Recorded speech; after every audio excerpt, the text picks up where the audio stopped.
it's Sally here. Just a quick one. If you like this really sweary podcast by Kelechi, do remember to rate and review Say Your Mind on Apple Podcast, okay? Now for the very urban intro music. It's the Benz Brunani womanist. Baby boys, baby girls, you need to hear this. Sit down, receive this realness. Make sure your cup's ready for the tea. We are go sip it, yo. Hard time scrolling for your long throats. You might learn something you never know. Collect you fine, and she's one of a kind. Don't say you're mine, say you're mine. Fling your straws through thick and thin, 'cause fuckeries just will never end. When they move mad, just grab your straws and tell them all to suck their mums. Count on straws through thick and thin. Don't be afraid. Please believe me when I say I don't give a fuck. Yeah. Another week, another beautiful, beautiful tune. Thank you all. I can hear the applause from here. Maybe not. Welcome to another episode of SYM, officially known as Say Your Mind, unofficially known as what? That's right, Suck Your Mum. I'm Kelechi. I hope you like the new intro. Got Sally involved in a bit. Sally's been doing quite a few bits recently, actually. I did a keynote speech. By the time that you listen to this, I would have done a keynote speech where I've made Sally the focus, and she's talking about how we can deal with racism in the workplace and things like that. So I'm using like her skits and that to discuss it. I've had my baby shower. Baby shower was wonderful. Lived my best life. Thank you all for the gifts and everything. I would have taken the Amazon wish list thing down by now because everything's literally been bought. So thank you to everybody, and you would have received my thank you cards as well. So yeah, I mean, I know that we've had a little bit of a break, but that's because Brent was doing Hot Boy Summer, and we're just glad he's out there flexing his handsomeness for the world to see. I'm just really proud. I'm really, really happy about that.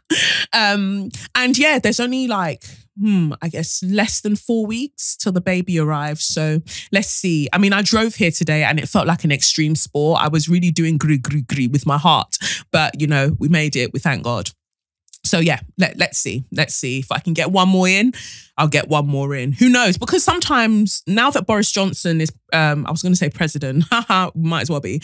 Now that Boris Johnson's prime minister, who knows what's going to be happening? Everyone's going to be moving mad. So I might have to just jump in here a couple more times, but at least one more. We can try and get one more. But anyway, without further ado, I have a very, very, very special guest with me today. I've spoken about her so much. So much. You know how much I love her. Instead of me doing the tarot reading today, will be graced by the incredible Leona Nichole Black. Yes, Leona Nichole Black, tarot reader, tarot therapist extraordinaire. And yes, can't wait. And she's here. Welcome, Leona. Thanks for having me. The amazing Leona Nichole Black. Wow. I'm feeling mad shy. Why? I'm very confident when it comes to like creativity and work. But when I'm around people who like me, who I respect, I'm like, oh, me? No, you are absolute levels. Like you're my share, your magnificence, your everything. Like I never tire of talking about you on the podcast because to me, you, in that Virgo brilliance of yours, you embody what it is to be excellent, but at the same time to be vulnerable and to check in on yourself. So, and through you as well, I also reaffirm my boundaries because when you're like, look, fam, me, I'm tired. I'll catch you guys on the other side. And watching people wanting to be so entitled to your time and your energy. And I just think it's beautiful that time and time again, you remind us that as much as I know that you enjoy what I'm giving, and I know it's coming from a place of appreciation, fall back. All of you, man, fall back. I'll be honest though, I feel like that Virgo energy still, I don't see myself externally. Do you know what I mean? It's that internal critical voice. So some of that even comes still with a sense of like failure or not doing well enough or not being consistent enough. And I think I think this whole year for me has been learning how to not push myself to the very last minute before I say check out, I need time. Because I'll say it, but I'll probably work for 10 months longer than I should have before I do that. Yeah. And I'm really seeing not just the cost of that, like physically and emotionally, but it's also disobedience. You know what I mean? Like God already said, like chill. And I'm like, hold on. Let me just do just this one quick thing. Yeah, just a quick one, And so this year has just been dragging me, and I've been like, oh, I see I can't. And also you miss out on things when you don't stop when you're supposed to. Yeah. I also just want to take this moment because it's so wonderful to be here on your podcast. And like all of my clients know I say this to them, but it's like important for me to say it to you in front of your own audience that you were such a game changer for me and for my life. When I started doing tarot, I didn't think there was an audience for it here in the UK. I certainly didn't think it could be my full-time work, my vocation or my calling. And around the time that I was being called to go full time with it, and I was like, it was genuinely you and has been you that has brought me the main bulk of my client base. Like, and that's, you know, people call, I always say like, there's influencers and then there's Kelechi. You know what I mean? And I'm just really, really, it's been transformational for me, not just in terms of like, having clients and stuff, but also I believe that poverty is trauma. Yes. And so breaking out of like my own cycles of poverty and debt and struggle and finding ways to support myself in ways I didn't even think I could off of my own effort, of my own ashe. You were so instrumental in that. And so I honestly can't thank you enough. I can't thank God enough for you. It's amazing. Thank you. No, it's amazing how our paths even kind of came together, because I remember like we became friends on Facebook, seeing all of those things, and just I'd see your posts and it would just really deeply resonate with me. And that's what's always been so just glorious about you, the whether it's the highs, whether it's the lows, just your raw vulnerability and insistence on speaking out about your pain. And I know like likewise there's been like really, really rough times and yet we still here. So when you started like sharing more of your tarot practice, I said, my G, like, I'm all the way into that. Like I'm all the way into that. And you encouraged me to really delve into what that meant for me, because I feel like so many of us, especially as Black women, are repressed. We're repressed in terms of everyone can quote Bible verse, but when you talk to them about, but what do you truly believe? And then it's silence, because I think that's actually what makes the darker times even darker, because you don't even see your own light. You don't even see a glimmer of it. And you helped me to see that glimmer every time that you were resilient and you came back and you came back and you came back. So no, it's meant a lot. And I've watched your work grow. And I just think it's amazing. So now this is your full-time work. This is it. Yeah. But what about your PhD? Because Dr. Leona Nichole Black soon come. What? No, she won't come. What? No. And you know what? I knew this was going to come up and I was like, how much am I going to talk about? But I'll see what the energy kind of feels like. I feel like eclipse season has been super significant, as it always is for all of us, right? But in really different ways. So we had a new moon eclipse in Cancer, which is really the new beginning energy, and that will go on for 6 months. And then we had the full moon in Capricorn, which is really the closing out energy. And Capricorn's all about status and ambition and work and reputation in life and structure and all the institutions that we're used to. And we've got all these other planets. But what I'll say really came up for me, it was like, that PhD process was really ripping my soul apart. Wow. Yeah, it was. Wow. And it cost me a lot. It mentally, like emotionally, spiritually. I had my spiritual awakening while I was doing my PhD. I noticed, So I kept, like, I came away from it a bit and I kept, like, honestly trying to force myself to return, force myself to write, force myself to produce. And I'm telling you, my soul was screaming the entire time, like, we don't want to be doing this. It's not, but I just, as a Virgo as well, it's not about quitting something that you start. So I was like, I was 3-4 years in. I'm like, I'm at the finish line. Why would I not finish? But I really got to a point where I realized I got everything I needed to out of the process in terms of like the work I cultivated, even the work that I did, whether it was leading Black Feminist Society, like all of that. And then everything that I was writing in terms of theory, I'm living, you know, like literally every theory, every letter I was typing has like literally come to life in me. And I was like, I am forcing myself to go back to that purely for the status symbol, purely so that I can have the letter on my name or... And it's not enough anymore. Like I'm literally shed that identity completely. Like it's broken. So I feel like I was clinging to the last remnants of that. Yeah. And the clip season just dragged me and was like, what are you doing? Do you know what I mean? Yeah. And I was like, I have to let it go. And immediately as I made that choice, the joy, the relief. I also I'm not retracting my identity as a Black academic. I earned that. Yes. You know what I mean? You definitely did. Yeah. And that institution didn't do anything to build me up, man. If anything, it knocked my confidence. Yeah. It undermined me in my work. It just was a no. So, no PhD. But that's congratulations on that. As of 2 weeks ago as well. No, but then actually, I went on your website this morning to buy because guys, the MP3 tarot readings are done and you're not going to get it.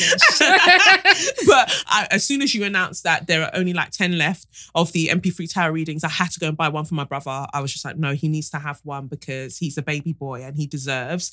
And whenever I do readings for him, he's always so kind of stunned, and I can always feel that there are things that he probably wants to say to me, but because I'm his sister and his older sister, he holds back. Proximity. Yeah, he holds back. And I just think that I wanted to give him that space to hear somebody else ask his question and have it confidential and have that space. But when I was on the website, I was just like, PhD something is gone. but I just thought maybe but I thought maybe it's just because you've rejigged things and that's what I love about your website and all of the things that you do. It's so aesthetically pleasing. It's it's a pleasure. It's a sensual pleasure to actually look at as well as then get the messages from. So that's important to me. Right, I know it's important. I don't like things to look janky. Come on, let's get it together. No, it looks incredible. And I just want to say, congratulations and thank you to our spirit guides for always saying to us, I know that you thought this was where we're going, but I just want to show you that there's another path, that this is the other route. And it's important. And I think that out of pride, out of cultural kind of indoctrination, we try to hold on to things because we're we must see it through because how are other people going to perceive it? And I think Spirit's always asking us to be but who cares? Who cares? Especially when it's not your path anymore.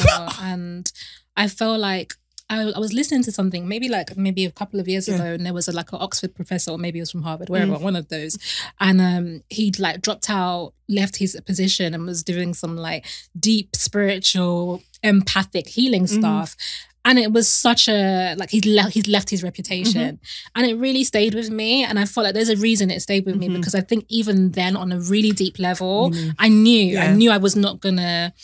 I wasn't going to finish this in the way that I thought it would finish. And I'm in a death cycle in terms of numerology for this year anyway.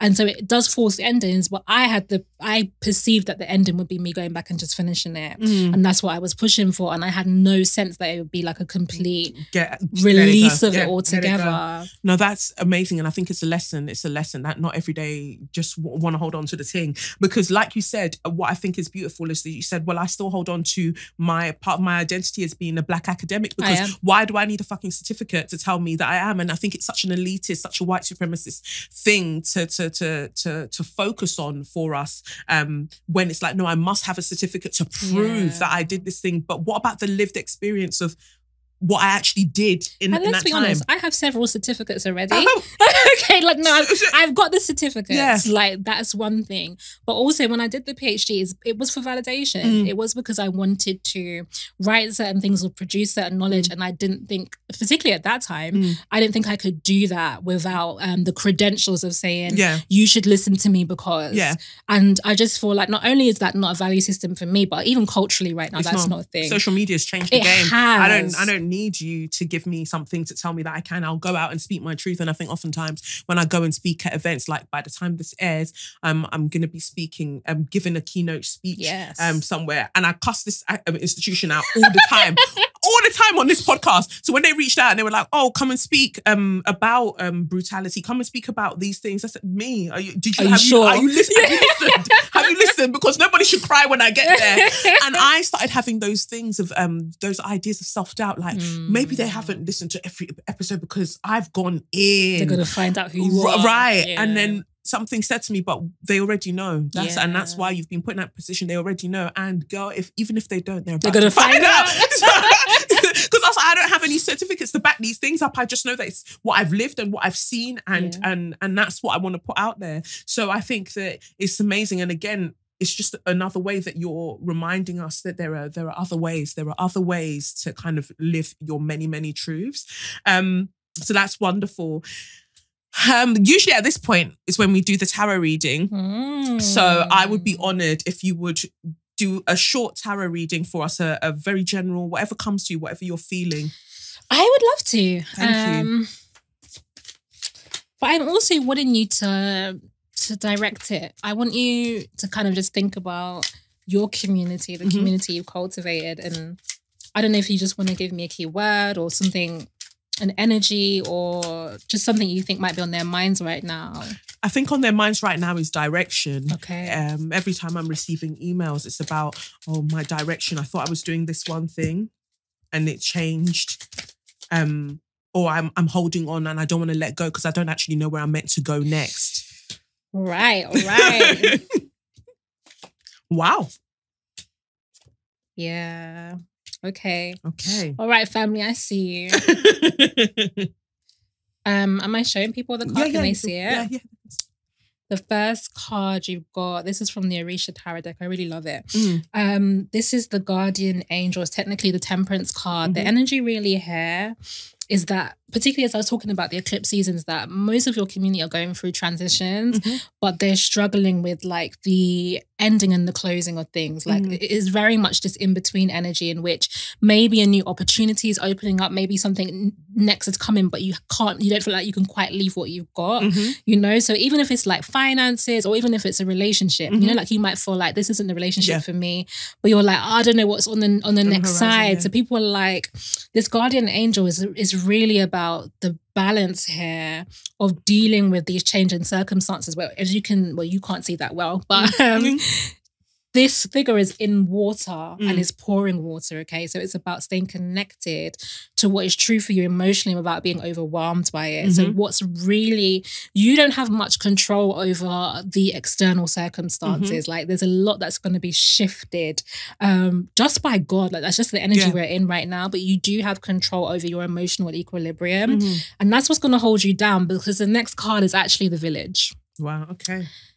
And this is technically the Tower card, but I really love it in this deck. And this is our fears around what the Tower card really means, which is upheaval, which is people coming and going. But also it's enlightenment. But often with the Tower card, I'm not going to lie, it's enlightenment that comes through pain.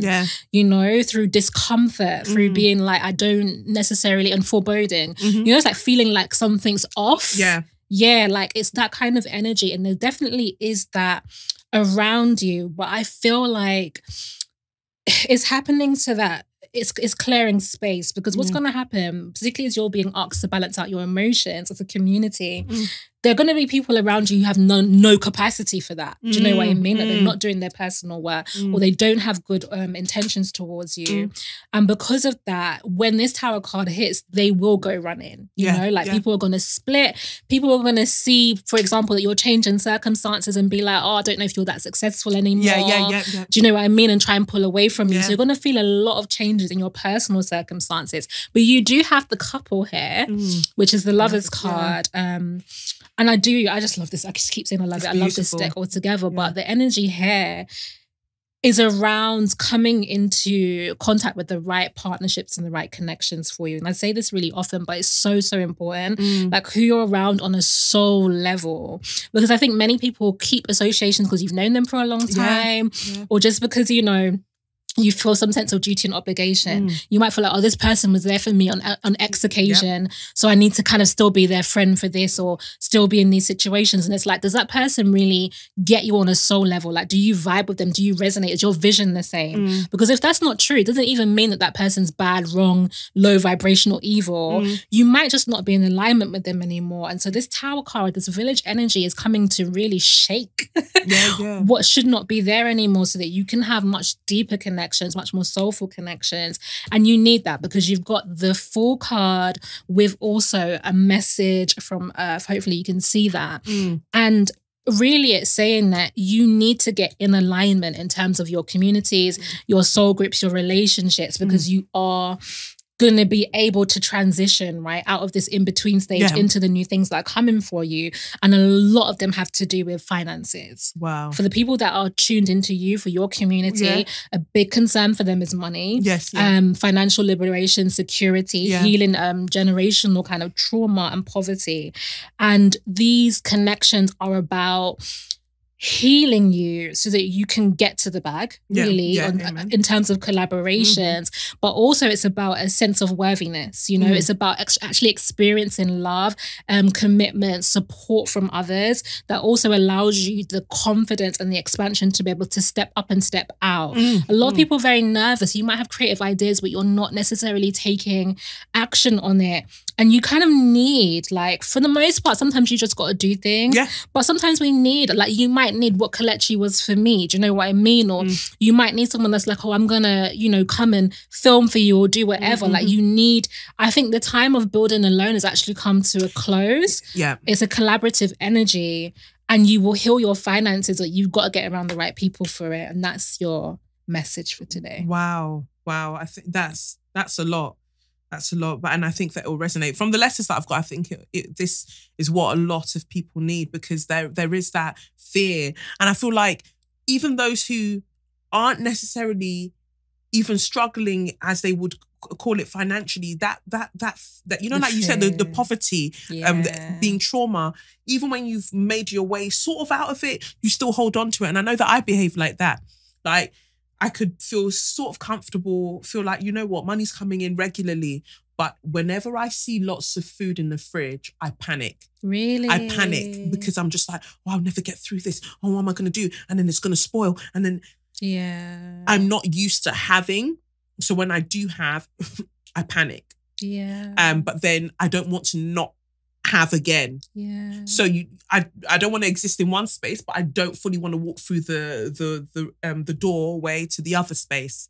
And that just deepens this message, because even with the guardian angel energy here, this is about also the emotional transformation that has to happen when you step into more security and abundance, right? So your circumstances can change, but we can be still very ingrained emotionally in whatever we were in before. And so there is, like, with that lover's energy there again, it's like coming more deeply into connection with where you are in your life too. Like, really recognizing the blessing, recognizing the support you have, not just in terms of people, but literally like the support of God, the support of your angels and your ancestors and your guides. So I just feel, even for those with money, because the thing about message from Earth is that the coins are stacked. Do you know what I mean? So it doesn't even have to be like let's be honest, lots of people are struggling in this economy, but even if you've got your money, this also is the energy of protecting what's yours, you know, protecting your resources, protecting your investments, and making sure that can be distributed and put to use, right? Because it's not the energy of just purely accumulation. It's not so you can have 50 nice dresses, right? And don't get me wrong, like, have the nice dress, sure. But it's also funding God's plan. That's what it is. It's so that when God says move, you don't have to hesitate, because it's like, oh, how do I, you know, like, no, I've already stacked the coin for that. I see, like, you know, that in the Bible where it talks about, like, may it be done here on earth as it is in heaven, like the kingdom of God being here. That requires resources. And so many of us, particularly those of us who are spiritually awakened or in tune or aware, where we get really stuck is that we don't master the material realm. And therefore we actually kind of block what God is trying to manifest here in the world. So it's about getting the resources straight so that we can Like, it's wild, like, in terms of, like, and I don't want to get into it too much, but even where we are in terms of this political system, I was like, just thinking that, it's crazy. It's nuts. It's mad, do you know what I mad, mean? It's Boris. a whole ass Boris. Boris. Imagine. I saw someone tweet that we should have taken Ed Miliband when we could have. Do you know what I mean? We should have. But things are that crazy that you're looking back like, wow. I was like, do you remember when David Cameron was like the villain, the most awful? Look where we are now. I'm just like... I'm through Theresa May. I'm like, things just it was like a plot twist I could not have written. And all of that disempowerment that comes, all of that stuckness that comes, all of that, you know, feeling like, what do we do on like structural levels? What do we do about inequality? We can't be looking to government systems. No. Sorry to swear, but for shit. Okay, we can't. And it is about, to be honest, they're all going to topple. I'm going to be honest about that. But that's what I think about the village and the tower. They're going. They're going. But God, I feel like God's like, I want you to see what your fear can manifest in the governance that you then end up with. That's not to say that we deserve the things that are happening, but it's just literally this village, coming together and building on fear and fear and fear. You bring things to you that will only be to your detriment. And then now everything's toppling. Everyone's like, oh my God, Boris, what are we going to do? But were you not the one that voted in Theresa? Or, you voted in the Tories and now you're crying for what? Yeah, it's a madness. And Brexit isn't happening for you. You're vexed. Every day it's like, can we reassess? Can we reassess? Can we reassess? The external system can't be trusted, relied upon, can't be worked with, in my personal opinion, can't be reformed. And so it is about taking our resources and developing on a completely different level. And I feel like that particularly what tarot and spirituality has done for me is kind of what my thesis was all about, which is finding routes to liberation that aren't kind of just reinventing the wheel. And I was saying that whenever we resist, for example, racism and white supremacy, it literally morphs. Do you know what I mean? Like we're always dealing with the same beast in another way. And I'm not saying that you therefore just say, oh, well, rock out. Do you know what I mean? And do your thing. But there is, and it's kind of like what I wrote in one of my magazines, where it's like you have the activism, you have that level of resistance, and then you have the Underground Railroad. Like you need both, right? So whilst we're kind of trying to support one another and make like change socially and culturally, we also need to be creating something else, because I promise you, this shit is about to fall. It's going to fall. And that's what, when I was reading about works about existing in the liminalities, like existing outside of these structures that aren't meant for us. But the same way that racism and white supremacy morphs, I think we also morph. We evolve in a way that we have to get savvy with how are we going to survive in this predicament now. And I think that even though I know like shit is wild right now, at the same time, I'm so proud of specifically Black women, because I feel like since everything's been going just crazy, I've seen Black women rise in a way that I haven't really seen growing up. Like so many Black women are becoming more vocal, and at the same time they are going into themselves more and like redefining or discovering a strength that probably they didn't feel like they needed to access before, because everybody outside will save me. Yeah, no, they ain't happening. No. I think I also kind of sometimes grapple with guilt, because when I was growing up in the church and was like always, I remember reading like Frederick Douglass's autobiography around growing up as a slave, and just like this distinct sense that he had a calling on his life, and he was very aware of that. And not that I could ever even conceive what it would be like to grow up under those conditions, but I resonated with that sense of calling, and that calling being a commitment to Black people. Like, I've always felt that. It's why I took the academic journey I did. And one of the things I found frustrating in my church was the apoliticalness or the colonial mindset and the refusal to engage with the political realities of it was a Black church, you know what I mean? But you're not dealing with the kind of like social or political context we were living in. I was so frustrated by that. And now like fast forward to where I am in my life, and I am to some extent detached, right? And I'm like, well, this is a thing that used to frustrate me. Like, how am I now living like this? But it's because like I think it's wild what's happened, but I'm okay. Yes. Same. Like, I'm not going to lie, I'm absolutely fine. Same. Do you know what I mean? I don't have any, I'm not like, oh my God, Boris. No. And I'm like, that's wild, but from a very detached position. And I sometimes the joy, the liberation, the freedom I have, do you know what I mean? The tools that are available to me, and I'm not even talking in terms of resources, I mean spiritually. Sometimes I feel like a level of guilt around it because I'm like, shouldn't I be riled up? Like, shouldn't I be... But I'm not. And I don't think we have to be. And I think that sometimes when I speak in a really impassioned way on this podcast, people are like, yeah. But I'm just like, you have to understand that the moment I say peace, I'm done. I'm done, you know, because for me, I believe that there is nothing that God cannot do. Like, and in everything that doesn't make sense right now, I know that there's more happening. I'm able to see things more. I don't know. There's just another way of being able to see things that you can't scare me. Like us, man, especially like Black people, have been dealing with this before.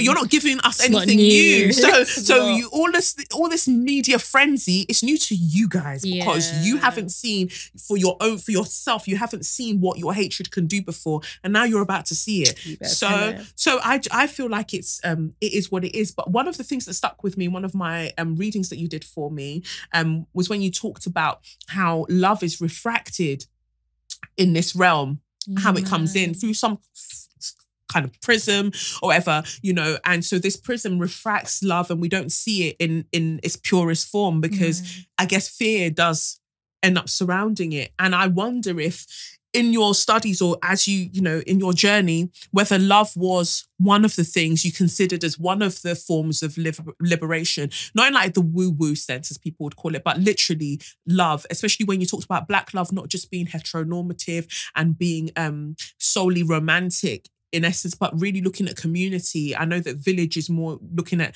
tower and like upheaval, but looking more at the idea of community and loving in that way. Yeah, for sure. I think it's also what let me release the institution, right? Because it doesn't feed, foster.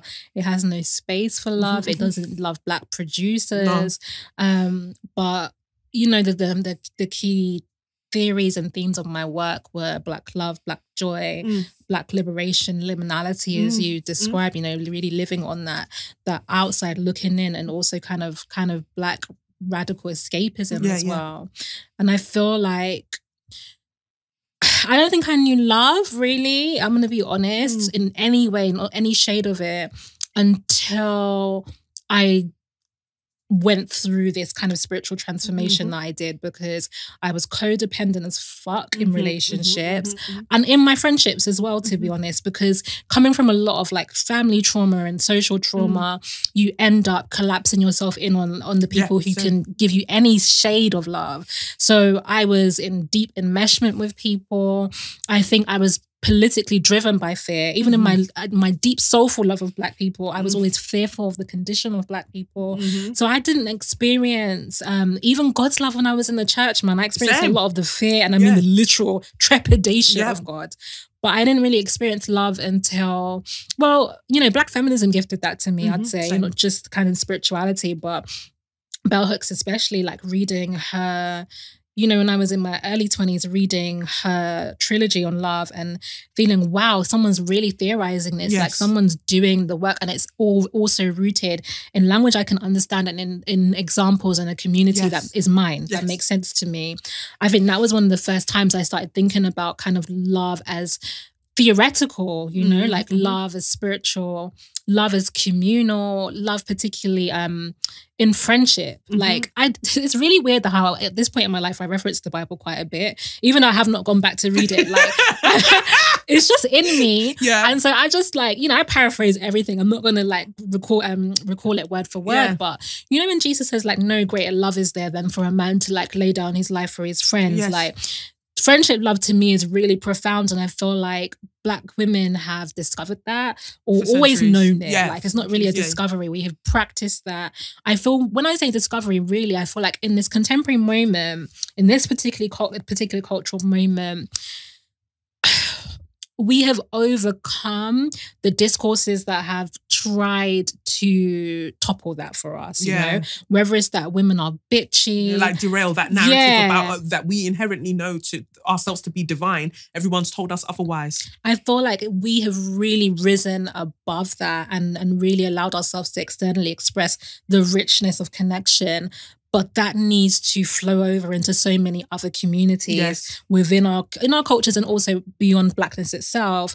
But that also belongs to Black children. Yes. And I feel like that's a place that's really overlooked, you know? Like I don't feel like Black children are loved as radical, autonomous beings of their own with wisdom. You know, like I saw you kind of reposting and talking about the concept of a child being the old soul. Yes, Do you know what I mean? Like all of that.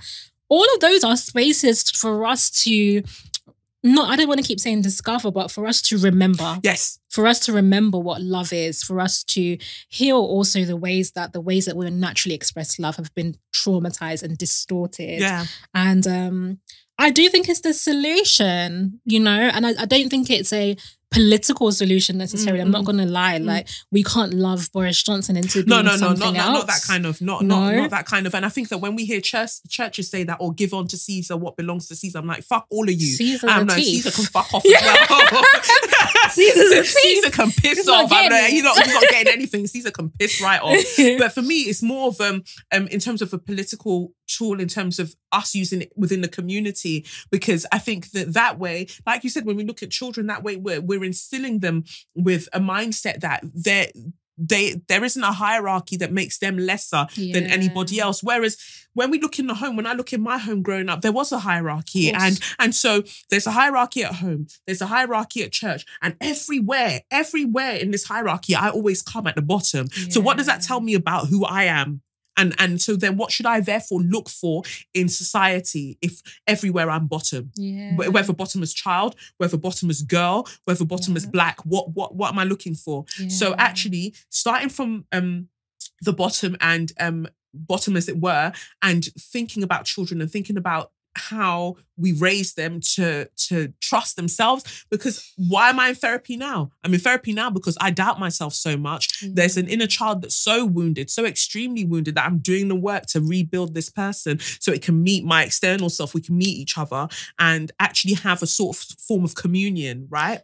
And I wish I didn't have to have done that work. If a society, if a community had just loved me better, how much more power would I be able to wield in society and to speak out more, and how much power would other Black women and other Black children would be able to wield in society and be like, no, we're not standing for this and we're sticking together on this one. But I feel like sometimes we're just so kind of spread out all over the place. I mean, we'll get to R. Kelly later, but even seeing Black women that are much older than we are coming forward and going, oh, why aren't you focusing on Harvey Weinstein? And you're just like, but you, why are you not bothered about the Black girls? Why? So that's really what I consider. I don't think I can love those ones. Theresa May, and I'll continue calling her a pussy clut to the end of time. but you know, those ones, no. But I'm just thinking community-wise, and it's hard. It's so hard. But like you mentioned, Bell Hooks, Communion, The Female Search for Love, I think that's what changed my life. Reading that and understanding that all these romantic friendships that I would have had with female friends throughout time, not realizing what they were, because I was taught that, no, you prioritize relationships with men above these sorts of relationships. Or just prioritize those kind of intimate, like sexual relationships more than you prioritize your friendships.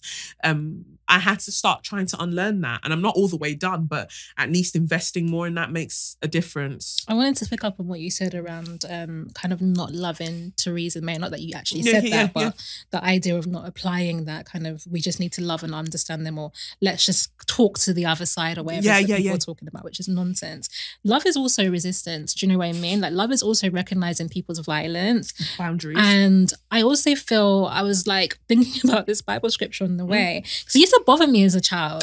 Like, the whole Bible bothered me, let's be honest. But I was a questioning person, always have been.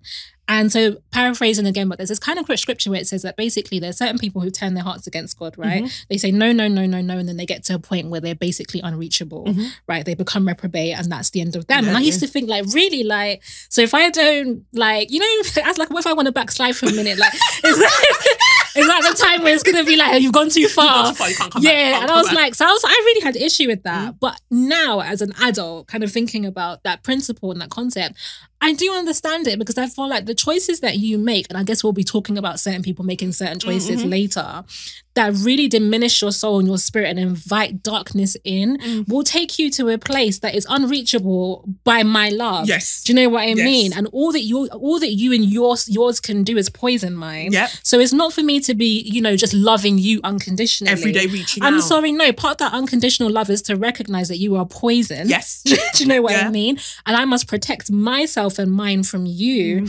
And yours is not for me to transform. No. I don't need to transform It's you. not my business. It's literally it's not my calling. Right, but we've been some of us have grown up believing that no, we are of service to people. So even if they harm us, no, we must go back. We must forgive. Why is the impetus to forgive always on us? And I think that one of my best sessions that I've had with my therapist Emma was when she was just like, I said to her, well, I guess I've got to forgive for this thing. And she was like, why? For what? She was like, yeah, she was like, forgive. And I called that episode Forgiven for What? She was like, why? Why do you need to forgive? I was like, because, you know, it frees me. She was like, you could be freed in so many other ways. Like, why that word? Why that word? Yeah. And it really messed with everything in my sessions with her, just messed with everything that I've built. She's like, I build these little structures and she comes and like flicks them over. And I appreciate it because then she makes me have to look at what the pieces are individually and how they actually go together. And so I welcome that challenge by another Black woman. But I've said time and time again, like, unconditional love doesn't mean love under any condition. Like, I'm not doing it. I'm not doing it. If you're moving mad to me, go away. Like, you can be completely elsewhere and that's fine. And that's, like you said, that's expressing love as well. Boundaries are a way that you express love for yourself and for other people by being like, I love you enough to be like, go over there. Last thing I'll say on that, because I've not said this in a public forum, but I talk to my friends about this a lot, is how you can accrue karmic debt with people when you refuse to do the boundaries, right? So it's like you can recognize that someone's overstepping your boundaries, maybe treating you really badly. And what happens is if you also don't put that boundary up, that person is actively, every time they're treating you poorly, every time they're diminishing you, every time, they might not even been doing anything too extreme, but if they're chipping at your self-worth, all those things, that person is accruing a debt, a karmic debt that they will have to go and balance out with somebody else at some other point in their lives. And so sometimes we allow ourselves to play, I don't want to say play the victim, I don't even like that concept, right? But we cast people as villains in our lives. And we are waiting for the transformation of that villain or the hope that they'll treat us differently. And I'm like, actually, no, the whole time you're staying in connection with that person, it would be better to cut them off even for their own sake, not even just yours. And when I kind of like, when Spirit actually kind of started revealing this to me, it's such a weird example, right? But there was a guy that I did not like. Do you know what I mean? I just was not feeling him. And no matter what, he really kept like trying to be with me. And I'm not a bitch, you know what I mean?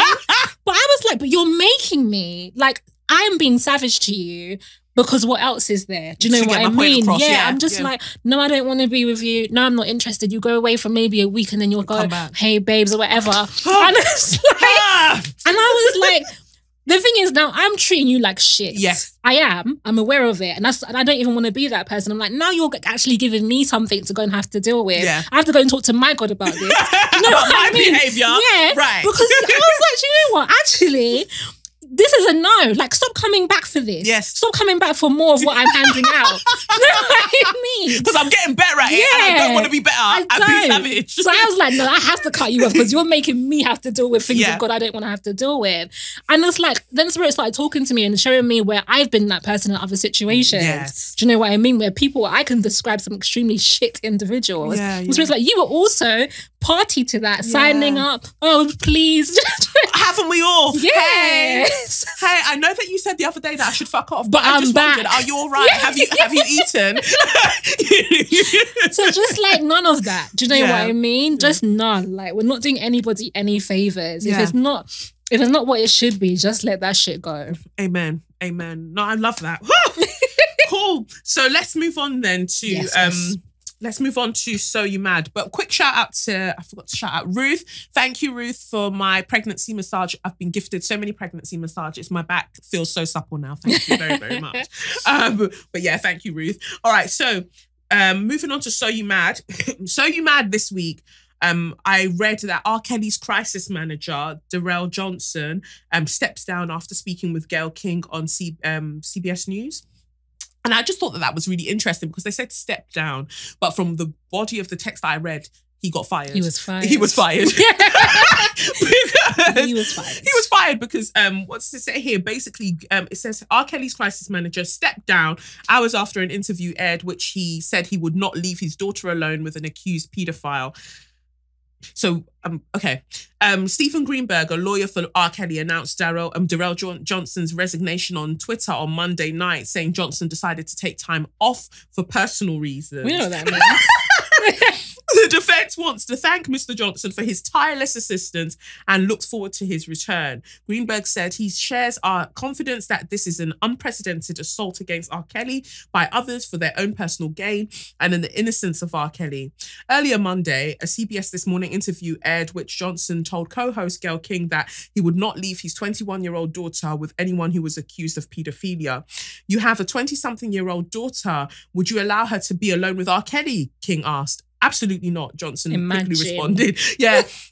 Cutting King off before she even said the singer's name. Johnson, however, told NBC News on Tuesday that the interview did not air in its entirety and he would have no problem leaving his daughter with Kelly because he believes the singer is innocent. I've got to know Mr. Kelly in a personal way, he said. I believe Kelly is 1,000% innocent. It's not a matter of belief, though. This is the thing.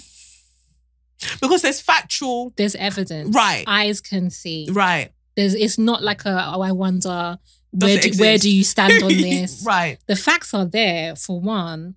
Two, what a madness. Three, why... You know yourself know. I'm sorry.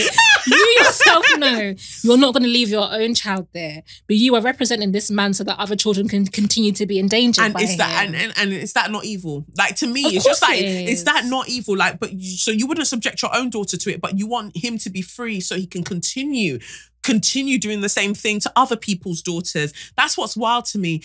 He says, oh, they didn't show everything in its entirety, but they didn't have to, because this point is my main point. Yeah. The fact that you would not leave your child with an accused That's all we paedophile. need to know. It was the accused. Yeah, not even proven. Yeah. Not even convicted, just accused, you would not. And is he not an accused paedophile? But multiple times over he's accused. And then you're talking to me about 1,000% because it's not even a real number. So now you're just being extra to cover up the guilt that you feel.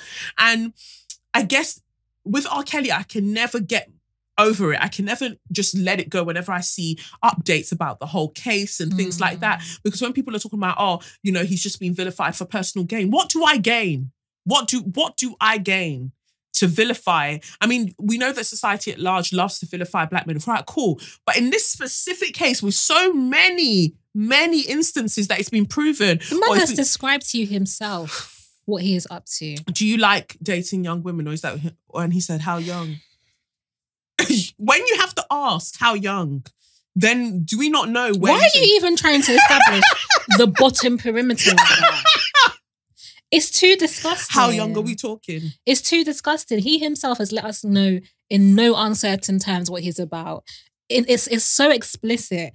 So I'm flabbergasted and dumbfounded. I feel like the R. Kelly situations, every time you even see someone marginally starting to give him any defense, you just check that person as, oh, okay, yeah, I guess. Done. Yeah, you have to. When I saw Taraji P. Henson coming with Energy and all of these girls coming, Erykah Badu coming with, it's because his placement is this and... No, it's not his placement. Stop. She pisses me not off. The show. When she tried to defend Adolf Hitler, I was like, sis, just make the music, rub your crystals and be quiet. Rub your pussy. I just want her to just do what she does and not do that. Because, again, it's funny that we talked about love and what love is. And because she said, someone like R. Kelly, yeah, he made some mistakes, but do we stop loving him for that? Yes. No, this the thing is, I am a human Leona. That's what I am. Okay? You can only have access to God's unconditional love, not mine. Not mine. That's not how it works. We are living in a physical world. We're not here to dispense unconditional love to paedophiles. That is madness. And I just want to this is what gets me about the way that we can convolute the meaning of love and we can change it to be something within its term to harm other people. Yeah, man. So what about the countless numbers of women, young women and girls that have been affected by his violence? They don't love themselves now, but we should all communally, we should all love. Continue to give him our love. And I just feel like, do you know what love was? I don't know why I've turned into preacher today. But do you know what love was? Love was Jesus going into that temple and turning it all over. Yes. Do you know what I mean? That was love. He wasn't like, oh, the Pharisees in here. I just, they've done a few things, but at the end of the day, I'm just going to love them through it. Do you know what I mean? They're betting and they're doing all of these. No, he turned it upside down. Yeah. And that's the energy that we give to R. Kelly and co. Yeah. That's it. Do you know what I mean? Like, I'm not going to lie. I'm a fan of Erykah Badu, but I have to draw the line with her there. And to be honest, I'd have to call out Pisces in general. No, wow. Sorry. Pisces. Wow. Because to be honest, it is a bit of a Pisces issue where it's like, there's no differentiation between self and others. It's this kind of concept of like universal love, or we're all one and the same. I can see myself in you, or I can see Trump as a child, or I can see... I don't care how much you can see. Yeah, Adolf Hitler loved painting. He was actually very good painting. No, he's an artist. No, come on, just stop now. Do you know what I mean? And it's interesting that you say it's a Pisces thing, because I noticed that in my baby brother as well. Really? He's very much like, if somebody's done me extreme wrong, he can be the kind of person to be like, that was really bad what they did. But they were hurt. They were really hurt. And they just hurt that you've drawn that boundary and you said that they're no longer allowed in your life. So I can kind of see where they were coming from. And I just want to punch him sometimes. I just want to punch him but then I know that that's literally how he operates. He operates from that space of, but everyone's got their thing. And, they act out in different ways. Pisces are the most empathic sign. They're they have a lot of empathy, but also not always be given empathy for people who are not even requesting it from you. At all. Do you know what I mean? And then they become overburdened. Yeah, these people, particularly R. Kelly and the likes who we're talking about, are actively invested, ongoing in their reprobate behaviour. Yes. Do you know what I mean? They're not asking, they're not reforming, they're not recognising their sickness, they're not doing any of that. Do you know what I mean? And asking for support in becoming a human being again, if that's possible. Yeah. They're continuing. So I just feel like this whole storyline of like, we've all done things, or they all need our love and stuff. Yeah. No, actually, they need our discipline. They need our justice. They need our rage. Yes. Do you know what I mean? Yeah. They need retribution. Yeah. They need all of those things. And that also is a part of love. Yeah. And this is like, I feel like I spend a lot of time thinking about love, because really God is love, right? And that's partly why. But one of the things, and it's on a tangent, but one of the things God said to me about intimate love as well is that I only know love when it... Sorry, I'm reading myself. I only know love. Self-drag. When it comes to like emotion, sex, and like feeling good and being nurtured. Do you know what I mean? But I will compromise every other shadow or shade of love for that. Do you know what I mean? Cancer rising. I just want the feelings of it. Yeah. And like God was like, actually... love is also kind of like it's support, it's investment. Do you know what I mean? Love is also financial stability. Yeah. It's all of those things. And you keep compromising on that. And I've been single and celibate for a long time, learning these lessons. But definitely when I was in intimate relationships with people, I was laughing the other day at a barbecue how I was seeing a man who had his mattress on the floor. And I was getting up. No, I was. I was. I was getting out of my whole bed into my vehicle to drive, to lie on a mattress. Do you know what I mean? And we've been there. We have been there. And it's not that being on a mattress is bad. I'm just saying that is an unequally yoked situation in which I was taking any shade or shadow of love and compromising on the other parts of love that actually I was really needing. Yeah. And so I feel like all we know about love and what we really talk about love is making people feel good. Do you know what I mean? Yeah. And love isn't all just like sweet emotions and covering up people's sins when they're out of order. Yeah. Do you know what I mean? It is accountability. And it's also all those different levels of balance and, that parental love, that protection, that stability, all of that, we deserve to have that in our personal relationships as well. Yeah. And from ourselves. I just feel like when people are throwing around this let's love our neighbors or love the sick individuals in this world, we really need to ask them what that love is. What is that? Yeah. Because to me, if you're asking me to love them, what that looks like to me is discipline and also showing them the consequences of the actions that they have taken. Yep. And that is necessary. It is. That is necessary. What is life if everything that you do not see the consequence of what you are doing? See it. And I feel like that's where God has niced me over the past few, I'd say like 5 years. God has really shown me the consequences of my actions. And the thing that I've been asked to check the most is my temper, because I don't care. The moment that green light goes on in my head, that someone has moved mad to me, I'm on it. Like, I'm ready to go. And I needed to see what can happen when you don't check that temper. You don't investigate the temper. What is it? What is it showing you? It's just the tip of the iceberg. What is happening underneath? You're hurt. Yeah. Why are you hurt? Because they've hurt a deeper part of you, a child part of you that already felt unworthy. Yeah. And so now you're lashing out because I must protect that inner child the way that nobody else did. So I while out to overcompensate for it. But the child still hasn't been protected. I still haven't reaffirmed to the child that actually you are worthy, that part of me. I haven't done that work. I'm just out here like rah, rah, rah, rah, rah. And so numerous times in prayers and in readings and, prayer messages specifically, the one thing that kept coming up, it was like God's asking you to check your temper. Because if you don't check it now, you're going to go somewhere. You're going to keep rising. Don't get me wrong. Like, the blessings will keep coming, but you're going to get somewhere where that temper is going to fuck you up. Yeah. I mean, they didn't say that in church times. but we got the gist. Yeah, but that's what I had to understand of it. And the moment that the message kind of got in here and got in my heart, like got in my head, got in my heart, that's when the test started coming. Like, oh, so now that you understand, I'm just going to give you things to trigger the fuck out of you. Trigger the fuck out of you and see if you can still check that temper. And instantly I knew that, you know what, go and sit in that therapy room. Just go and sit in there and work through it. And it's not done. I don't know if the work is ever done, because I feel like it feels so much like an innate part of me. Because it's instantly that fire that I want to go to, and I've had to understand that no, you can't use it for everything. You just end up burning everything down. But if God can show me discipline, show me love by using discipline, then why can't I show other people that as well? A smaller version, a microcosm of that. Like if I love you, allegedly, as another human, then you need discipline. You need to see the consequences of your actions. Otherwise, you'll continue not only destroying your life, but destroying the lives of other people. Yeah. And it can't run. And that's what really gets me about R. Kelly, like this desire, this inherent desire to protect him, because we have, especially Black women, this misplaced loyalty for Black men just generally across the board. Yeah. And then women generally across the board when it comes to men, just we must protect them. But if they're inflicting violence upon you all the time, then what's the point? What's the point?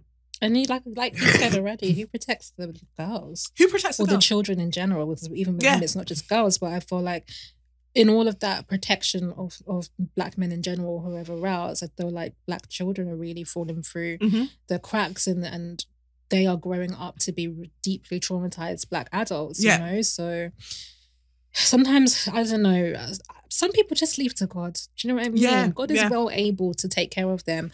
And if they're needing love or whatever else, do you know what I mean? Like, somebody else will be assigned that task. I am so sure. Some of us need to be the task of the disciplinarian. Yeah. Like, that's it. That's who we are.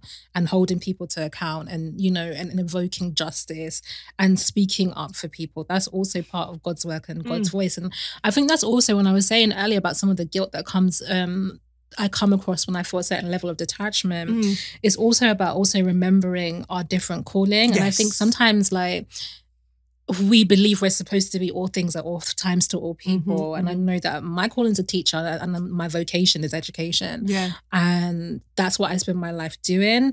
And I am not a warrior. That's just not in me. So even though you were being called to temper or anger, it's kind of like what I was saying in the Aries reading, that is still an archetype that is important and you live through it. Yeah. Do you know what I mean?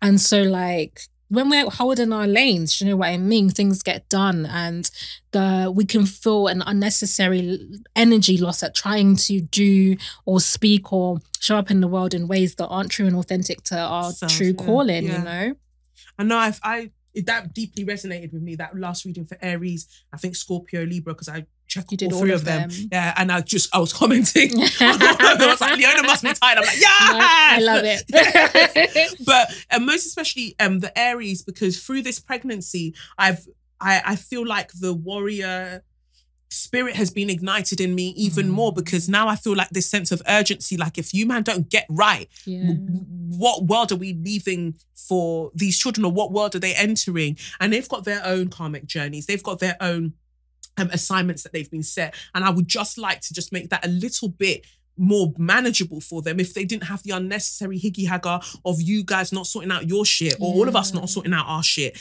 you know? And you're right, like I've tried so many other ways to be quieter, to be, I don't know, softer, if that's the term. I do believe I'm soft, but you know, in a sense that makes people feel like, but it just isn't me. I feel like a part of my soul dies every time I try to be something that I'm not. And when I look at the Orishas and things like that, Shango is the one that is spoken as my spirit father. And you look at Aries, war, and I think like that is what I know, and that is how. And no matter how tender I feel on the inside, I can't help but to show up with this kind of like that sort of energy. Yeah. Because otherwise, I just don't know how else I would convey the passion that I feel for humanity generally. I mean, I don't like humans really, but but generally humanity, like James Baldwin said, like I fuck with humanity. Like I want the best for humanity, but humans, you can miss me with that one. And that's why it's, I guess, like I said, it's that journey. It's that journey of trying to figure it out. But noticing how Aries rising and noticing that that's how I show up to a lot of people is mad. This is mad. It's mad. I show up as mad. Because I want to be that Libra. I want to be. But I think the Aries, like, there's a couple of signs that have a really special relationship with each other, probably in terms of being opposites. Leo and Aquarius, and then Aries and Libra, because they're so different, as in complete polar opposites of who each other are, but also need parts of each other. And Libra gets lost without Aries. Like I say this all the time. Aries is the first sign, that first concrete sense of self. And whenever Libra doesn't have that, they weigh too heavily in favor of others. Do you know what I mean? It would be how Black women have been taught to be, which is serving everybody else and not themselves, as Libra's biggest vice. And so you need that tipping of the scale to have a strong sense of self that comes from Aries. And then Aries also needs that Libra sense of, I am important, right? That's what Aries knows. Like, I am here from a purpose. I'm important. I'm doing my thing. But then also, how can I make this something that is useful and relevant to others? How can I create relationships with others that I can reflect my uniqueness in it? And I just feel like as our societies have developed and shifted and changed, we kind of don't know where the archetypes fit anymore. We don't necessarily know the expression of that. So I would say maybe with kind of fights against racial injustice, the warrior archetype is probably only present there. And then we're seeing, because we don't really fully understand the warrior, whether it's seeing like the murders of like Black activists or the burnout, do you know what I mean? Or seeing people who have are doing incredible work on the outside and their personal lives are fucked up. Do you know what I mean? Like, it's all of that. We haven't understood the spiritual calling of the warrior. And then because we don't know that, we also don't know the other archetypes that walk with the warrior. Do you know what I mean? Because the warrior is deeply connected to the sage or the teacher as well. Right, so that's the Virgo. It's the Virgo. It would be the hermit. It would be the shaman, right? And you know, in older societies, you would check in with that wise person. You would check in and be like, is this time for war? Is this the right strategy? Like, what has God said about it? And we don't have that even in terms of our kind of political outlooks or our radical outlooks in terms of Black liberation at the moment. We never check in and be like, what does God want for Black people right now? We just don't do that. We don't. And that's something that I would really like to see. Like, I'm not saying that marches shouldn't happen. or whatever our political strategy shouldn't be there. But I would also like to see kind of like meditation and prayer and fasting and all of those principles that go alongside. Do you know what I mean? Like if I know that you're going to be out on the street, someone should be 24-hour praying for you while you're out there. Because you need the spiritual protection. You need that. And I feel like right now we're just like, we're doing our best with what we know, but we've lost a lot of knowledge. And I feel like understanding the archetypes, because they are universal, right? They can help us kind of figure out what pieces are missing, you know, like where do we need to sync up and connect better? Like the Lover's card that I talked about in the beginning, like what communities, what relationships are required? How do we rebuild that village? Because the government systems that we have right now purely prey upon us. I mean, they're just literally here to feed off of us. And on a deeper spiritual level, I really believe that the trauma, and I don't even know another word for it because I don't even have the words, but the level of psychic, emotional, spiritual pain that exists in this level of experience is deliberately generated as a source for something else. I truly believe that. And so sometimes, you know, being a deeply, in terms of the work I do, I'm very empathic. I can pick up people's energy like that. I can pick up energy from TV shows that are fictitious. Do you know what I mean? I see you go like, it's not even real. I'm using this person this month to represent this. I'm like, I'm telling you, because I'd be crying over things like not. That's what I'm saying. But I feel like I'm losing my train of thought there. But that's it. I feel everything that's kind of generated and created on that level, I sometimes can either get really emotionally overwhelmed by the level of suffering in this world, but also step back into that detachment where I recognize that there are people suffering on this level and then there's like a superstructure over it in which, because you know, so do you ever like, whether it's R. Kelly or something else, sometimes I sit and I think, how do you want to do that? Like, what in you makes you want to be such a reprobate individual? But it's also like, there is a very dark, lower energy spiritual drive towards generating these traumatic experiences because it is literally food. It's food. And it's, and feeding something. It's feeding food. And that thing, and what you feed grows, and that's what scares me. It does. But again, there's this fear that I feel whenever I do like meditative practice. There's this kind of, I always enter this room. It's like, I want to call it a room, but it's like a palatial, really, and it's just light. And so I know that beings are there, and I only can differentiate them depending on energy or just the vibe. I know that this person's older and this is what this is and this is what that is. And I remember going into that state, and like you said, like I don't go back to the Bible regularly, but there's just some things that come to me. And I remember being in that state, and I feel like it was my dad. It just felt like someone I know, male, who's on past. And he said, go and read Nehemiah, and then gave me the chapter and the verse. Fam, ask me if I even knew if Nehemiah was in the Bible. Do you mean Jeremiah? So I was just like, all right, cool, sure. Went and opened the exact Bible verse, and it was just like, when this Nehemiah was this bricklayer just doing his thing, and they didn't see him as being any sort of challenge or any sort of opposition. So the kings and their man didn't take him seriously. They were like, whatever. They started building, and he started building this wall, and he was building this wall and got people to a community to come and help him build this wall. And then suddenly they were like, no, wait, that looks like it's actually going to be able to keep us out.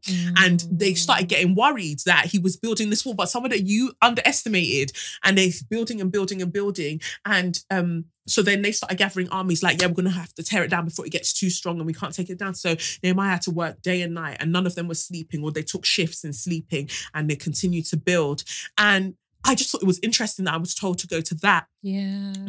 Again, I can't tell you, I can't confidently tell you Old Testament to New Testament, all the books back to back. What they are. But it was interesting that came, and I went and looked, and it was such a message for me personally, and I felt like community-wise, it was a message as well. For me personally, it's the fact that I know that throughout my life, I've been underestimated in ways, and I've just carried on like plodding along, like doing my thing. And I do feel like I've gotten to this stage now where it's become more apparent what I've been kind of putting together. And so people are like, no, that looks like it might actually hold up. So we need to take this shit down. And what's a way to take something down? Maybe, using my vices, things like my temper and things like that. So having to check in with myself and knowing that I can't afford for that to be used when I've come so far in building this thing. And definitely I need to sleep, but also understanding, like you said, the sense of community, that there are people that can help me to continue building this wall. Absolutely. And then we continue together. And even, in a wider sense as well, that we, Black people, Black Twitter, we make jokes about it all the time, but Black Twitter has been intrinsic in like the globalization of social media and the success of social media and the success of just culture, pop culture generally. Yet we don't get the credit for it, but everyone else is profiting from it. So it's been this thing that we've built. Anything you give us, we build. And then people goes, oh, that looks too strong. Got to take it down. Got to infiltrate with this white face that's going to be the mainstream person that profits off this or this and that. So what are we doing as a community to like keep building so it remains ours and we're protected? It's that was a random tangent, but it's connected. Yeah, it is. It's one of those things that I think, and it's wonderful having you on the show to talk about it, because sometimes I'm talking to myself in the silence of this studio. And I'm just like, does that make sense? Nice. No, though, so it's great. But we'll go to the last segment now to wrap it up. And it's So You Mad. So actually there are two, I'm sorry, Suck Your Mum. So there's two Suck Your Mums this week. So the first one is Sarah Marantz Lindenberg, who's created in inverted commas, created the nightcap, which is basically a glorified hair bonnet that we wear to sleep. And to me, it is cultural appropriation, and it's exactly what we just spoke about. Like, we've been wearing our head, our bonnets for all of these years and been ridiculed for it. Social media, whenever people want to make their videos and show one ratchet Black woman or whatever, she's in a bonnet. And then suddenly you've created a nightcap that you're selling for what, $98? And you've discovered that it keeps your skin clear. That's the bit that got me. It keeps your skin clear and it keeps your curls in place for much longer. So it says here, a $98 silk nightcap is drawing comparisons to a sleep bonnet, a cap that has been long worn, in particular by Black women, and prompting backlash and accusations of cultural appropriation. Sarah Marantz Lindenberg, founder of Nightcap, said she got the idea while planning her wedding. She said she was experiencing breakouts on her face. Well, when you don't wash your legs, where else will you? She was experiencing breakouts on her face, neck and back at the time, and wanted something that would protect her hair and skin while she slept. Lindenberg, who is white, said she began sleeping with a vintage silk scarf to preserve her hair and complexion, according to the Nightcap website. To her delight, she noticed how much better her hair looked in the morning. Her blowouts lasted longer, and yes, her skin improved too, it states. Lindenberg, the director of marketing at women's wear brand Pink Tartan, said she was inspired by the rich history of hair wrapping. A large part of that history, Twitter users noted over the weekend, is rooted in Black culture, a fact that was absent from a profile on Nightcap published Friday by a fashion magazine. I read that and I got annoyed. I just got annoyed. I wasn't enraged. I just got annoyed because oftentimes the things that we've been doing culturally for centuries, people look at in like just confused and, oh, look at those weird blackies and what they're doing over there. Ever so weird, ever so nonsensical. They don't know the benefits of it. We know the benefits of it. Nobody ever stops to ask us. Why, how it's beneficial. And they shouldn't. Don't bother asking us now. Don't ask us now. Don't want to tell you anyway. No. And that's why my straw of the week has to go to Sarah, because I don't believe that she didn't know that bonnets were out here. I fully do not believe that. Bonnets that you can buy for what, £2, £1.50. And it's not being funny, but anyone creating a product does a bit of market research anyway. Right. So you cannot even pretend that you didn't know. It's exhausting, is what I would say it is. It's really exhausting. And I feel like, as you said, we've been wearing bonnets, or let's just talk about, we've been covering our hair, wrapping our hair for centuries, whether it was enforced by choice. I feel like so many indigenous cultures as well, for spiritual reasons, we cover our heads. Do you know what I mean? And here you come along talking about one night it just occurred to you, bang out of hair, my skin, my curls or whatever. It's really, really disrespectful. And it's the what's the word that I'm looking for? It's the oops, like, oh, I don't really know what I'm doing. Yeah. I'm so innocent. I have no sense. Yeah. And just out of nowhere kind of energy that they come with it. Do you know what I mean? Yeah. Because listen, if you want to create a bonnet and sell that to your people, nobody can stop you from doing that. Yeah. Do you know what I mean? But it's the way they try to claim and own. Yes. Do you know what I mean? It's the Why is it ownership and the ownership? profiting? That's it. And we see all the time. You get something like I said it a few episodes ago. The word for the the broth, the soup, and then man went to go and trademark it. So then the actual people that created the said delicacy can't use the actual term when they're branding their stores because you've gone and trademarked it. So it's again, like you said, you take it and then you want to own it. Yeah. And there's something very just white supremacist about that. It's like the idea, colonial mentality. It lives on. I've got to own it. You can't just have it as it is. And I was reading somewhere about, I think it was in the Caribbean and New Orleans as well. This is it. In the 1700s, the Tignon laws forced African women in Louisiana to wear a scarf or handkerchief over their hair as a visible sign of belonging to the slave class, whether they were enslaved or not. According to the US National Park Service, those women affected by the law did in fact cover their hair, but they did it with elaborate fabrics and jewels, an action which technically meant the letter of the law, but also allowed them to maintain their standards of fashion and beauty. Yeah. And again, from everything that we've spoken about today, it's that idea of resilience, or that reality of resilience. Yeah. You told me, you wanted me to look clapped when you told me to put that headscarf on. That was the purpose. That was the purpose, for me to look clapped and for everyone to be reminded that I am lesser in this society. But then I stunted on you hoes and I started getting silk scarves and doing all sorts and printing and adding jewels on it and leveling up. So even when like lemonade, you give us lemon, we make lemonades. Like, because the creativity is inherent. It's inherent creativity. I don't know how else to say it. I feel like it's literally a life force. I think that if it wasn't for creativity, we would not have made it this far.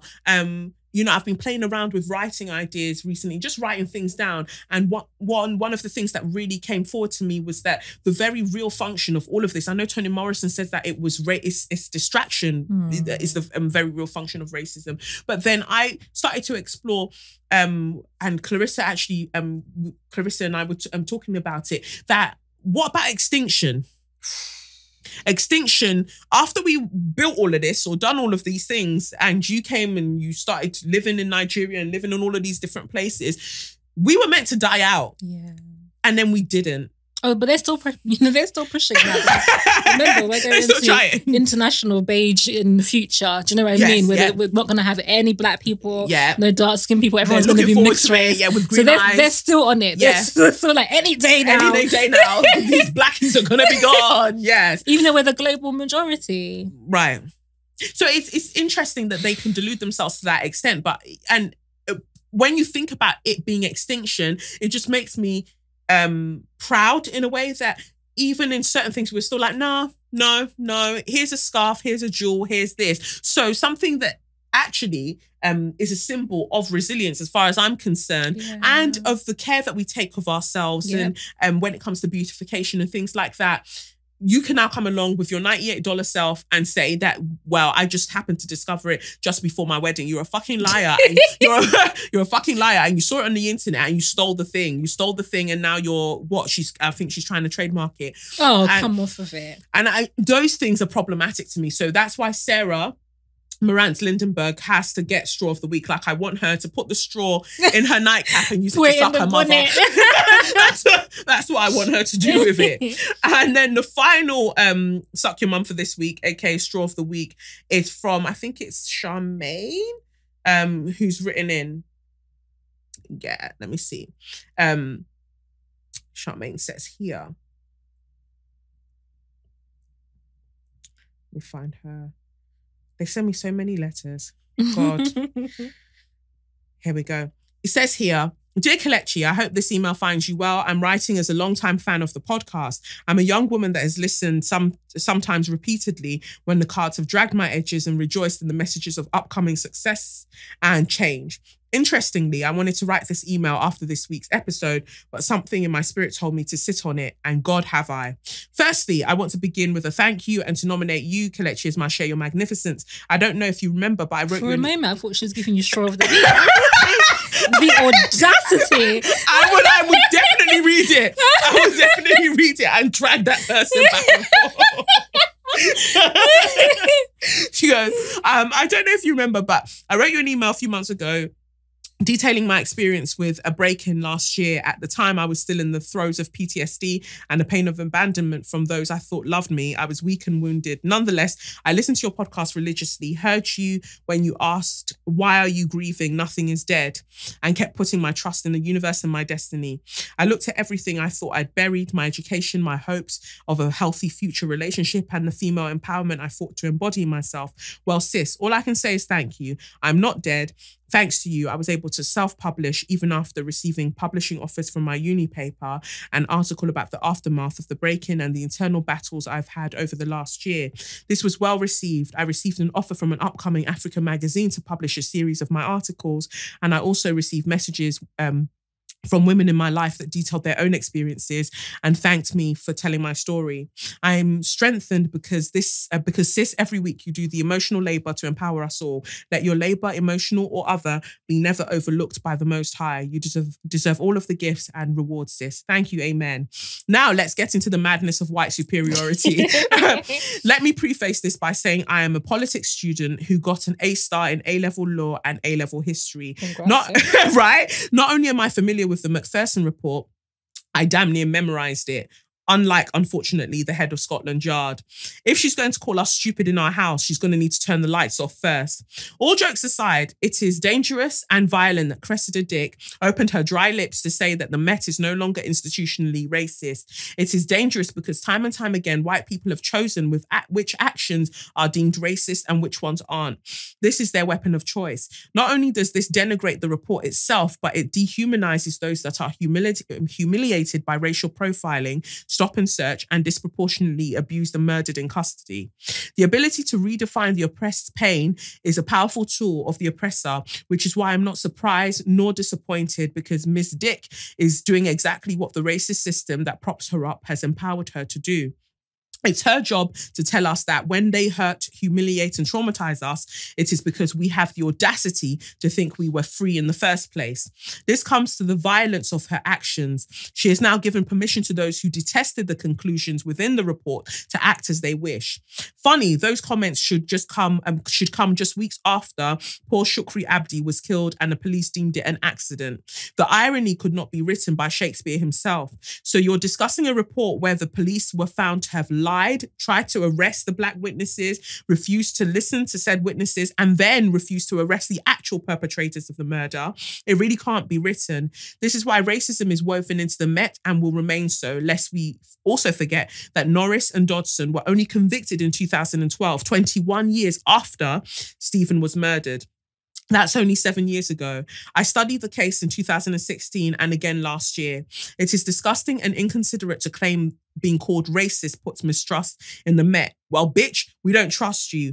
R.V. Dodson and Norris is still in living memory. One must really ask if she's mad or stupid, because it must be one of them. So if she's going to call us stupid in our own house, she must really turn off the lights first, because the streets have not forgotten. This is why I would like to nominate Cressida Dick, her pussy and her head for the straw of the week.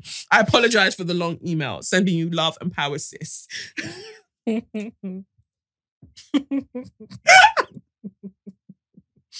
You went in. No, I couldn't. There's nothing I can say to even add to that. It's exactly when I was reading it that she said racism is no longer a problem in the Met Police, and it's not like it was 20 years ago, and so much has changed since then. I'm like, where? I swear homegirl took you, was it Carol Howard or something? She took you to court, a black woman, black police officer took you to court because of racism within gendered racism for her being black and a woman. She took you to court and she got £37,000. So I don't really know where you're going with it. You man are still tasering people in the jaw. Race relations people that work for you or work with you to help you have a better you relationship imagine? with your community. You've Can taken you because you thought they were a imagine? criminal. More than once. More than once. Like, more than once. So but it's all changed. And that's the thing about racism. You can't just wish it away. You can't just go, you know what? It's a Tuesday. As far as I'm concerned, racism is over. No, it doesn't work like that. So I totally get where you're coming from with Cressida Dick. I read it and I was just like, you know what? This is just white fragility to me. To go that, the term institutionally racist is unhelpful. And it causes animosity between the community and police. No, it's the actions of the police that cause the animosity. It's the racism. It's the racism, not the label. Not the label. The label has nothing to do with it. Same with cigarettes. It's the cigarettes that cause the cancer. Yeah, the label the at the front, not the warning. Not the warning. So, it's really, really mad. But we're still out here. And I think that's, for me, the main part of all of this, that we're still out here and we continue to thrive. And just on a closing note, I just want to say thank you, Leona. Thank you for everything that you do, for the Astro Mixers, for Sync, formerly known as Mango, for just using creativity as your tool of revolution. Appreciate that. And I think that long may it continue. And I pray that God and all of your guides and all of our ancestors and just all of the forces that mean us well continue to support you in everything that you're doing, and you continue to rise and to feel more joy and more abundance is brought your way, because you've given so much of yourself, and you deserve for that to be replenished over and over and over and over. So thank you very much. I received that. Thank you so much. And a pleasure. Thank you for having me as a guest. No, my pleasure. Okay, I felt so honoured when you asked me. Of course, I was going to be here, and it's been a beautiful conversation. Thank you. And as you go away now and just take this time for this initiation, man, prayers over this change, this transformation for you. Amen. A healthy, well-processed, Amen. a beautiful and healthy world changer for you to bring outside. We're excited, man, of a community that's going to love all of you. Amen. Amen. No, thank you. And for those who, for some reason, have been misbehaving and not knowing where to find you, even I tell them all the time, where can people find you? Okay, so I live on Instagram. My Instagram is Leona Nichole Black, N-I-C-H for Nicole. And if you watch Love Island, then I'm on Twitter, just for that. For Love Island only, as Leona N Black, and my website is NicoleBlack.com. Thank you so much. Well, as for me, I have been Kelechi Okafor, and this has been SYM, officially known as Say Your Mind, unofficially known as what? That's right. Suck your mum. And yeah, like I said, if I can manage another one, I'll manage it. If I can't, peace. It's the Benz Brunani womanist, baby boys, baby girls, you need to hear this. Sit down, receive this realness. Make sure your cup's ready for the tea, we are go sip it, yo. Hot and scowling for your long throats. You might learn something you never know. Collect you fine, and she's one of a kind. Don't say your mind, say your mind.